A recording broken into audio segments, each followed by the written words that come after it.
D'abord, j'aimerais vous montrer ce tapis de verre. Toutes les vitres ici dans cet hôpital ont été pulvérisées. Nous nous trouvons en ce moment avec Thibaut dans ce qui était le hall d'entrée de cet hôpital, de ce gigantesque centre médical qui comprend des parcs, plusieurs bâtiments et qui est le cœur, l'un des cœurs médicaux d'Israël. Regardez, ici il y a des photos des otages toujours détenus par le Hamas et sur ces portraits, eh bien, les visages des victimes du 7 octobre, des victimes qui ont été soignées ici dans cet hôpital et qui n'ont pas survécu. Voilà pourquoi l'attaque du jour suscite une telle émotion. Je vais laisser Thibaut vous montrer l'état de ce hall d'entrée, l'état du hall d'entrée de cet hôpital qui est absolument gigantesque, entièrement détruit. La frappe a eu lieu dans un bâtiment qui se trouve juste derrière, à quelques dizaines de mètres d'ici, mais le souffle, le blast, l'effet blast de ce missile, eh bien, a été dévastateur pour plusieurs bâtiments autour du bâtiment qui a été frappé. Selon l'armée israélienne à qui nous avons parlé ce matin, eh bien, le missile qui a frappé cet hôpital contenait près d'1 tonne d'explosifs, ce qui explique les dégâts. Le plus surprenant dans ce qui s'est passé ici, il faut bien le dire, c'est qu'il n'y a eu aucun blessé. Aucun blessé. Un étage entier a été pulvérisé par le missile et il n'y a eu aucun blessé. Alors des personnes choquées, en fait les personnes qui se trouvaient à cet étage, le dernier étage du bâtiment frappé, ont été déplacées hier soir en raison des menaces de l'Iran, que ce soit pour le personnel et pour les patients. Aucun blessé donc ici lors de cette attaque, mais aujourd'hui la journée a été terrible pour les Israéliens. Près de 80 personnes ont été blessées et 6 personnes ce soir sont entre la vie et la mort. Merci beaucoup Thomas avec Thibaut Bruck pour les images. C'est extrêmement précieux. Vous avez parlé de cet hôpital. Ce n'est pas n'importe lequel, disiez-vous Thomas. Justement, Laura nous a rejoint. Que sait-on de cet hôpital donc situé au sud d'Israël et de son importance? L'hôpital de Soroka, c'est donc son nom, est le 2e plus grand hôpital du pays. Il est aussi le plus proche de la frontière avec Gaza, à une 40aine de kilomètres seulement, ce qui explique que dès la matinée des attaques du 7 octobre 2023, ce soit vers lui qu'est affluée une grande partie des blessés. Dès les premières 24 heures, dans les premières 24 heures, 120 blessés ont été soignés en traumatologie, soit plus en une journée que sur tout un mois normal. D'anciens otages sont également passés par Soroka, juste à leur sortie de la bande de Gaza. Ce fut le cas de Kaïd Farhan Al-Kadi, vous le voyez ici sur ces images, dans les couloirs de l'hôpital en août 2024, juste après l'opération de l'armée israélienne qui lui avait permis d'être secouru. Le cas aussi d'Itaï et Mia Regev, un frère et une sœur libérés à 4 jours d'intervalle et qui s'étaient retrouvés dans cet hôpital de Bir Shiva le 30 novembre 2023. C'est là où avait eu lieu leur retrouvaille. On les voit sur ces photos. C'était à l'occasion de la première trêve entre Israël et le Hamas. Soroka assure aussi la prise en charge des soldats de Tsahal blessés à Gaza. Et hors contexte de guerre, est-ce que c'est aussi un hôpital important ? Je l'ai dit, c'est le 2e plus grand hôpital d'Israël. Il dessert une population d'1 million d'habitants dans la région du Negev, qui couvre 60% du territoire israélien. Il compte 1100 lits, emploie plus de 1000 médecins et selon les derniers chiffres, prend chaque année en charge, regardez, 80 000 hospitalisations et 500 000 consultations. Environ 17 000 enfants y naissent chaque année, ce qui en fait une des premières maternités du pays. Il est aussi connu pour son service d'oncologie et accolé à un centre de recherche. Nous nous appelons le dôme de fer médical du Negev. En temps de guerre, comme de paix, l'avait un jour décrit un de ses anciens directeurs. Donc ça peut potentiellement avoir des conséquences extrêmement lourdes, le fait que cet hôpital soit endommagé aujourd'hui. Magali, je posais la question tout à l'heure, est-ce que ça peut être un tournant ? C'est très difficile à dire, mais en tous les cas, ce qu'on voit, c'est l'extrême émotion en Israël, parce que, encore une fois, les Israéliens ne s'attendaient pas à avoir une telle salve de missiles. D'après l'armée israélienne, d'ailleurs, l'Iran a utilisé un missile à ogives multiples, ce qui fait que c'est un véritable défi pour la protection israélienne, parce qu'il y a plusieurs têtes différentes à suivre. C'est un choc en Israël. Après, on voit bien que depuis ce matin, les officiels Netanyahou lui-même se presse dans cet hôpital, Netanyahou pour bien montrer l'ampleur des dégâts, pour affirmer que ce n'était pas un site militaire, contrairement à ce qu'affirme l'Iran, pour rassurer aussi d'une certaine façon la population israélienne, l'appeler à la résilience, mais pour bien aussi insister sur ces buts de guerre. Oui. Ça, on l'a entendu en direct tout à l'heure sur notre antenne.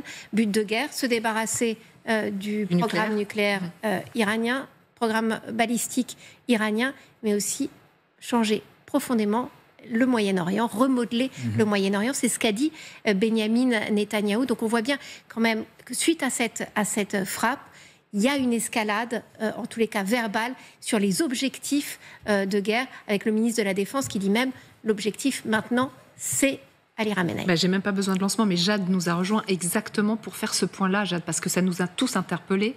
On a quand même la sensation qu'effectivement les objectifs de guerre en une semaine, parce que ça fait une semaine que le conflit a été commencé, sont en train d'évoluer ces objectifs. Oui, on assiste clairement à un changement de ton. Khamenei est aujourd'hui une cible de guerre, les Israéliens ne s'en cachent plus. Il n'y a qu'à écouter ce que dit Israël Katz, le ministre israélien de la Défense, pas plus tard que ce matin, pour comprendre très clairement que désormais les Israéliens veulent sa tête. Un dictateur comme Khamenei ne peut être autorisé à continuer d'exister. L'armée israélienne a reçu les instructions et sait que pour atteindre ses objectifs, cet homme doit absolument disparaître. J'ajoute à cela la déclaration de Benyamin Netanyahou ce matin sur Twitter. Nous exigerons le prix fort des tyrans, c'est ce qu'il a déclaré. Pourtant, rappelez-vous, il y a encore quelques jours, Benyamin Netanyahou demandait aux Iraniens de se soulever eux-mêmes pour renverser le régime. Sur ce plateau, on parlait même d'un refus catégorique des Américains d'anéantir Khamenei. Selon l'administration Trump, le président américain, rappelez-vous, aurait essayé de convaincre justement Benyamin Netanyahou de ne pas éliminer Khamenei. Nous leur avons dit de ne pas le faire. Ça, c'était dimanche. Et bien, 4 jours plus tard, même du côté des États-Unis, le discours a changé. Hier, cette petite phrase lancée par Donald Trump devant la Maison-Blanche laisse entendre que les jours de Khamenei sont comptés. Monsieur le Président, que répondez-vous au guide suprême de l'Iran qui dit qu'il ne se rendra pas ? Je lui souhaite bonne chance. D'autant que selon Washington, les États-Unis savent où se trouve Ali Khamenei. C'est une cible facile, a dit Donald Trump mardi. Le neveu de Khamenei, qui était l'invité du grand dossier hier, allait exactement dans le même sens. Écoutez. Dans toutes les situations, il est possible de l'éliminer, même de l'intérieur. On sait très bien que Mossad et les forces d'Israël ont des personnes très proches de Khamenei et des pasteurs. Donc ils peuvent l'éliminer. Donc cible facile, on le comprend, sauf qu'il faudrait savoir où il se terre. Alors hier justement le neveu d'Ali Khamenei disait que son oncle se trouvait à Mashhad, c'est à l'extrême est du pays. Selon certains experts, il se cacherait ici avec son fils Mojtaba Khamenei, qui est pressenti justement pour le remplacer. Alors il se trouve que dimanche, Israël a frappé précisément à Mashhad. On est à quand même 2300 km du territoire israélien. C'est la frappe la plus éloignée de l'État hébreu depuis le début de l'opération. Selon une source diplomatique au Moyen-Orient, cette frappe israélienne servait justement d'avertissement lancé au guide suprême pour dire « vous n'êtes en sécurité nulle part ». Autre hypothèse, il ne serait pas bien loin de Téhéran, enterré dans un bunker près du mont Damavan, je ne sais pas si je le prononce bien d'ailleurs, mont Danavan peut-être, au nord-est de la capitale iranienne. Une unité d'élite des gardiens de la Révolution assurerait sa sécurité selon le New York Times. Vincent, évolution du discours clair et net de la part d'Israël. Ah oui, maintenant c'est la cible numéro 1 d'Israël, c'est clair, qui personnalise de toute manière le ciblage, on l'a vu, et qui n'hésite pas à éliminer les numéros 1. On l'a vu avec Nasrallah pour le Hezbollah, on l'a vu avec Haniyeh pour le Hamas. Même si là on parle d'un chef d'État.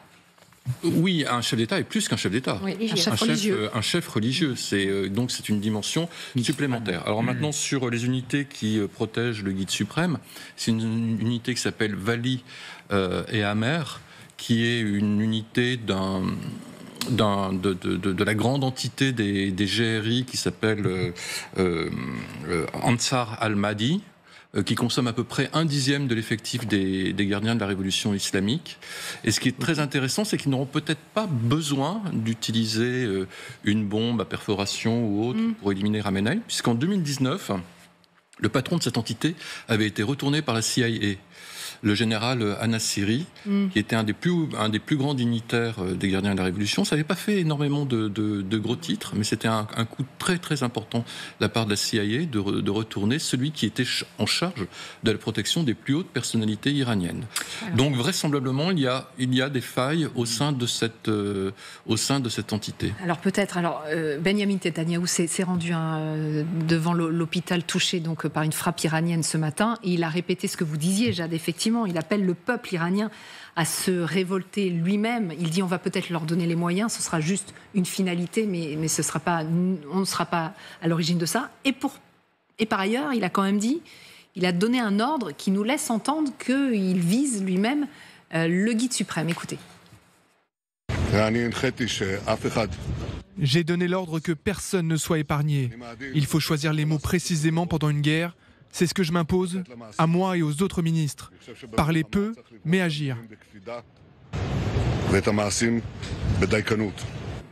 Bon, Guillaume, j'ai donné l'ordre que personne ne soit épargné. Oui, personne. Donc, ce qui veut dire entre les lignes, même s'il ne prononce pas le mot, que le guide est sur la liste. Maintenant, toute la question est de savoir si l'élimination de Khamenei entraînerait un effondrement du régime. Alors là, c'est loin d'être sûr. Effectivement, il y a ces jeux en interne au sein de l'appareil iranien et peut-être des dissensions, des fissures qui feraient que finalement, le régime, pour jouer sa survie, il peut abandonner son programme nucléaire. C'est ce que Trump souhaite. Et il peut aussi se débarrasser à un moment donné de son guide et le remplacer peut-être par son fils ou quelqu'un d'autre. Pour le moment, l'Iran, ça fonctionne sur 3 pieds. Le guide suprême de la révolution, qui est Khamenei depuis 1989, qui avait succédé à Khomeini, le programme nucléaire dont on parle tant et qu'Israël entend détruire, et puis également les passedarans, donc les gardiens de la révolution, qui ont pour mission de loyauté absolue de protéger cette révolution islamique et donc de protéger son incarnation, le guide. Mais à un moment donné, et j'aime bien cette métaphore, celle du jeu d'échecs, si le roi c'est le régime et que la reine c'est le programme nucléaire, si à un moment donné le roi estime qu'il faut sacrifier la reine pour se sauver, il le fera. Donc il peut abandonner son programme nucléaire, mais il peut également à un moment donné changer de tête pensante et d'imaginer que en retournant à la table de négociation, en envoyant un certain nombre de signes, en disant on est prêt à négocier, on peut avancer. C'est ce que Trump espère. Mais pour le moment, on n'en est pas là. L'équation comporte beaucoup de données inconnues à ce stade. En fait, c'est extrêmement intéressant parce qu'on voit que même si on tue Khamenei, ça ne change pas grand-chose. Concrètement, le système va sécréter un autre personnage qui arrivera, puisque c'est une hiérarchie.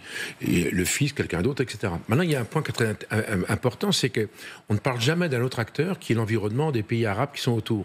Alors, évidemment, ce ne sont pas des chiites, etc. Mais il y a quand même un regard des pays arabes par rapport à ce qui se passe. Le deuxième point qui est très important... On ne pas beaucoup, effectivement. Oui, personne n'en parle. Ils sont vraiment pas dans le sujet. Ah, oui. Il y a un autre point qui est très important, on oublie assez facilement, c'est que Trump a reproché à de nombreuses reprises à Netanyahou de lui avoir pétardé son programme de négociation qu'il avait mis en route avec les Iraniens. Le 5e round devait se tenir dimanche dernier, par exemple. Et on sait tous que Trump n'a pas apprécié particulièrement l'opération offensive de Netanyahou, en 2 jours avant oui, donc c'est incroyable. Donc on voit qu'il s'est passé des choses. Donc, encore une fois, ce que je veux dire, c'est que c'est comme dans une famille, il y a tous les acteurs, en fait, ont des comptes à régler les uns avec les autres. Et ceci explique pourquoi, à mon avis, aujourd'hui, il y a une forme d'incertitude sur la décision de Trump, qui a mis tout en place pour éventuellement faire quelque chose, mais c'est pas fait encore. Je veux dire que c'est pas calé. Et moi, et plus ça va, plus je me dis depuis tout à l'heure qu'il y a en fait une forme d'incertitude et qu'en fait, tout le monde est en train de miser sur le fait qu'effectivement, quelqu'un dise pouce, ce sera évidemment les Iraniens, parce que évidemment, les Israéliens ne vont pas reculer, et qui disent pouce, et là, on revient dans un système avec une espèce d'épée de Damoclès, et ce jeu peut durer un certain temps. Et moi, je considère que c'est le sommet de l'OTAN. Ce que ne voudrait pas du tout l'Iran, que tout le monde se remette à la table des négociations. En tout cas, alors il y a ce qui est soulevé par le pardonnez-moi, par le colonel. On a beaucoup de militaires sur ces plateaux et c'est la chance d'ailleurs de LCI. Un tel niveau d'expertise. Non, pardonnez-moi, mais c'est vrai qu'en fait, les pays arabes musulmans de la région sont entre le marteau et l'enclume. C'est-à-dire que pour des questions d'opinion publique, il est impossible d'afficher son soutien à Israël. Pour autant, il n'y en a pas un qui ne souhaite pas en fait se débarrasser de ce régime qui met la pression monumentale sur chacune des capitales. Quand les Iraniens sont capables de viser Tel Aviv, le message qu'ils envoient à Riyad, c'est on peut peut toucher Riyad, on peut toucher Doha, on peut toucher Mascate, on peut toucher Amman, Le Caire, etc., etc. Donc tout le monde rêve en réalité de se débarrasser de ce régime chiite iranien, des mollahs. Merz l'a dit dans des mots qui sont totalement clairs. Ils font le sale boulot à la place de tout le monde et c'est ce qu'on se dit beaucoup du côté des capitales arabes. Ça, c'est un premier point. Après, est-ce que les Iraniens sont prêts à sacrifier encore une fois leur pièce maîtresse, leur assurance vie, leur programme nucléaire ?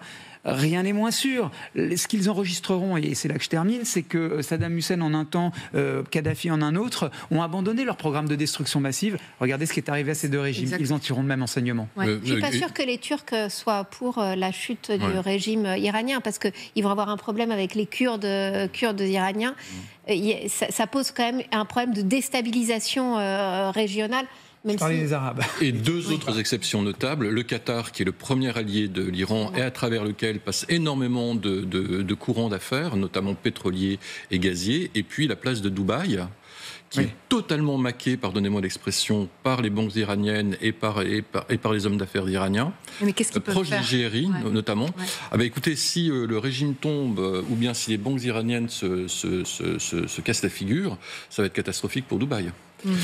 Ça va être catastrophique pour Dubaï et en ricochet sur aussi la fameuse flotte fantôme des pétroliers. On sait qu'à peu près 30% des opérations parallèles pétrolières russes passent par l'Iran. Ouais. Donc ce serait aussi calamiteux pour Poutine. Mais vous dites... les conséquences. Mais ils ne peuvent rien faire en amont pour protéger Ali Khamenei. On est bien d'accord. Ils ne peuvent rien faire. Et puis alors, ils vont rester très profil bas, comme le disait Guillaume. Ouais, très profil bas. Oui, colonel, mais très court. Bahreïn, c'est une île chiite. Qui est dirigée par un gouvernement sunnite, mais c'est une île chiite à 90%. Donc encore une fois, il y a des points forts qui sont, et ça discute. J'imagine qu'il peut y avoir une révolution à Bahreïn. Rappelez-vous, il y a eu des émeutes il y a quelques années, parce que les chiites de Bahreïn voulaient éliminer le pouvoir sunnite de Bahreïn. Donc encore une fois, la situation n'est pas très claire, et c'est vrai qu'on a oublié, ce conflit est tellement complexe, on a oublié de parler de l'environnement qui est quand même pas tout à fait blanc-blanc ou blanc-bleu ou noir-blanc. Et puis tous les chiites d'Irak aussi, donc tout le delta du Bassora, la fameuse escalade que craint Trump, elle est là. On est tous du doigt de cet engrenage.